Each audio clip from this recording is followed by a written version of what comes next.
Brilliant इंटरनॅशनलचे स्कूलचे सर्वेसर्वा आणि राष्ट्रवादी काँग्रेसचे माजी सभापती अशोक बापू खानवे माझ्यासोबत आहेत. बापू, इतके तुम्ही पक्ष स्थापनेपासून राष्ट्रवादी काँग्रेसमध्ये होतात, अचानकच भाजपामध्ये प्रवेश तुम्ही केला, त्याचं कारण काय नेमकं? मी राष्ट्रवादी काँग्रेस पक्षाच्या माध्यमातून पक्ष स्थापनेपासून राष्ट्रवादी पक्षाचं काम करत आलो.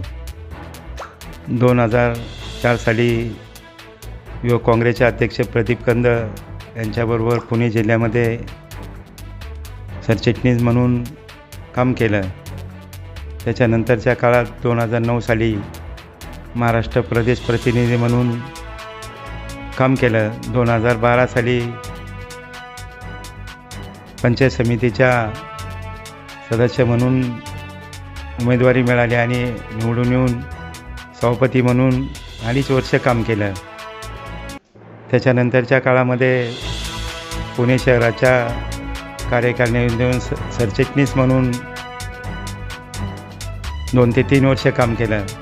त्याच्यानंतरच्या काळात पुणे शहराच्या कार्यकारिणीमध्ये उपाध्यक्ष म्हणून काम केलं आणि आत्ताच्या काळातही सुनील टिंगरे हे अध्यक्ष असताना त्यांनी उपाध्यक्ष म्हणून नेमणूक केली. परंतु अनेक वर्ष पक्ष स्थापनेपासून आजपर्यंत काम करत असताना पक्षाशी एकनिष्ठ राहून काम करत होतो. परंतु आता ज्या 2022पासून महानगरपालिकेच्या निवडणुका लागतील, 2017 साली लोगाव हे गाव पुणे महानगरपालिकेमध्ये समाविष्ट झाल्यानंतर आम्हाला पुणे महानगरपालिकेमध्ये निवडणूक लढवायची म्हणून गेली अनेक 8 ते 9 वर्ष आपण सर्वसामान्यांचे प्रश्न सोडवत राहिलो, अनेक कामं करत राहिलो आणि त्या माध्यमातून कोणाचे ॲडमिशन असतील, कोरोनाच्या काळामध्ये हजारोच्या संख्येने आम्ही स्वतःच्या पैशामध्ये लसीकरण केलं.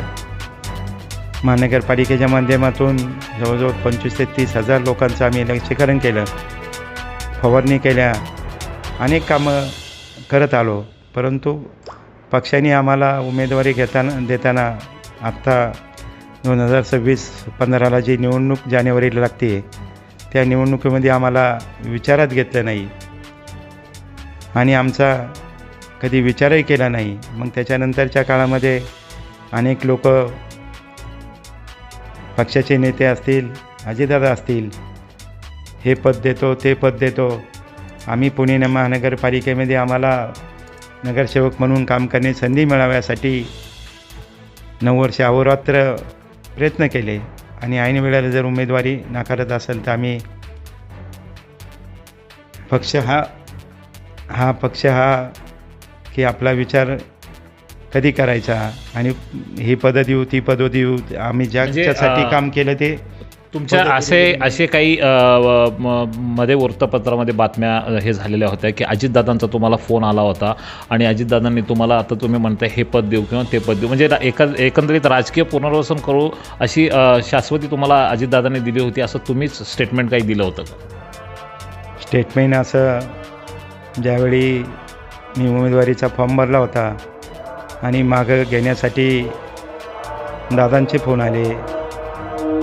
फोन आले असताना दादा बोलले की अशोकराव, तुम्हाला पुनर्वसन करू, तुम्हाला ही काम करण्याची संधी देऊ, ती काम करण्याची संधी देऊ. परंतु आमचे हजारोच्या संख्येने कार्यकर्ते हे अतिशय नाराज झाले होते आणि नाराज झाले असताना तुम्ही जर एवढे दिवस ज्या नगरसेवक पद मिळावा त्यासाठी तुम्ही काम करत होता आणि दादांनी अनेक जणांना आश्वासनं दिली होती, जागा किती जणांना देणार, कुणाला देणार, ही लोकांच्या बोलण्यातून येत होतं की अनेक जणांना दादांनी संधी देण्याचा कबूल केलं आहे, तुम्हाला नक्की संधी मिळणार का? हाही प्रश्न सर्व आमच्या सहकारी, आमचे समर्थक, आमचे कार्यकर्ते, आमचे कुटुंबीय सर्वांच्या पुढं उपस्थित झाला होता.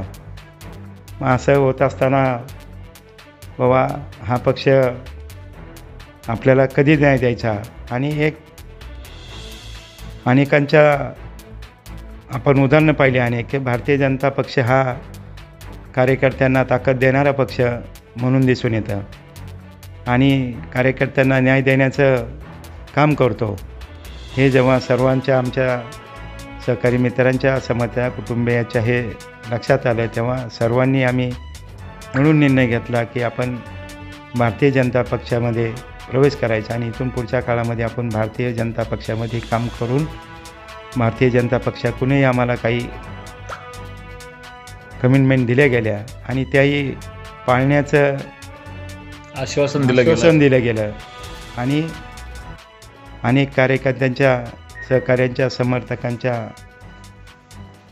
समोर दिलं गेलं आणि अनेक दिवसापासून आम्ही 2024ला जी लोकसभा झाली त्या लोकसभेमध्ये आम्ही महायुती म्हणून लोकसभेचे उमेदवार मुल्याना मोळ यांच्याबरोबर आम्ही युतीचा धर्म पाळला आणि काम केलं. तेव्हापासून आम्ही मुल्याना मोळ यांच्या तेही आमच्या संपर्कात होते, आम्ही त्यांच्या संपर्कात होतो आणि त्याच माध्यमातून आम्ही आता हा प्रवेश केलेला आहे आणि याच्या पुढच्या काळामध्ये आम्ही नेहमीच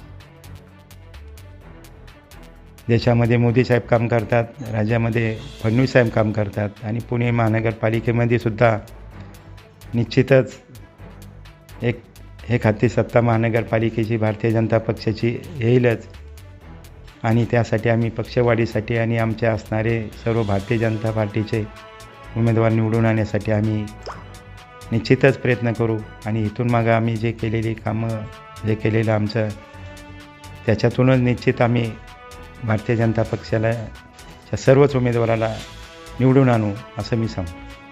आपण एकंदरीत बघितलं की राष्ट्रवादी काँग्रेस पक्ष ज्यावेळेस स्थापन झालं त्यावेळेसपासून अशोक बापू खांदवे हे कार्यरत होते आणि वेगवेगळी पदंसुद्धा त्यांनी सभापतीपदसुद्धा त्यांनी भूषवलं होतं आणि ऐन महापालिकेच्या निवडणुकीच्या तोंडावर त्यांना डावललं गेलं. ह्याचा कुठं ना कुठं खंत एक निष्ठावंत कार्यकर्त्याला असतोच, तरी त्यांनी सगळ्यांना सर्व कार्यकर्त्या कुटुंबियांना विचारात घेऊन हा भारतीय जनता पार्टीमध्ये जाण्याचा निर्णय घेतला असं अशोक बापू खांदवे यांचं म्हणणं आहे. मी कॅमेरा पर्सन स्नेहा कुलकर्णीसह मी bureau chief Satish Rathod, Times of Pune. धन्यवाद. आपण हा रिपोर्ट पूर्ण पाहिल्याबद्दल शतशः धन्यवाद.